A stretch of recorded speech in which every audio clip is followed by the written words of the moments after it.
السلام علیکم ورحمۃ اللہ وبرکاتہ۔ آپ دیکھ رہے ہیں روحانی علم نقشبند چینل میں محمد رسول اللہ نقشبندی حاضر خدمت ہوں۔ اپنے حافظہ کو قوی کیسے کریں؟ بسا اوقات یہی ہوتا ہے، بندہ جو پڑھتا ہے اس کو بھول جاتا ہے یا پھر کچھ یاد ہی نہیں رہتا، کسی کو تو موبائل فون نمبر بھی یاد نہیں رہتا۔ تو میں آپ کو ایک عمل دینے جا رہا ہوں، آپ اس کو کر کے دیکھیں۔ اس کلام کو پڑھنے سے کلام پاک خوب یاد ہوتا ہے۔ اگر آپ قرآن کے حافظ بننا چاہ رہے ہیں اور آپ کو یاد نہیں ہوتا ہو، آپ یقین جانیں ان الفاظ کو، ان کلمات کو پڑھنے سے نسیان دور ہو جاتا ہے۔ اگر ان کلمات کو لکھ کر اپنے پاس رکھیں تو لوگوں کے اندر آپ مقبول ہو جائیں گے۔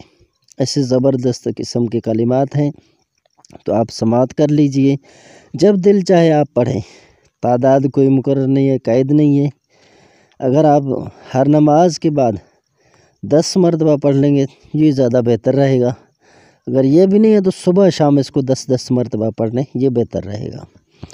تو کلمات یہ ہیں: یا سیتیگو یا لکوشیا، عجب یا سوفیا ایلو۔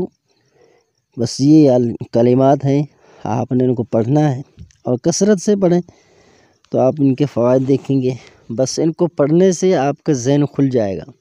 آپ کتنے ہی کنزن ہیں، آپ اس وظیفے کو اپنے معمول میں رکھ لیں اور پھر دیکھیں ان کے پڑھنے کے اثرات۔ آپ پہلے دن سے ہی محسوس کریں گے، یار واقعی میرا ذہن قوی ہو رہا ہے۔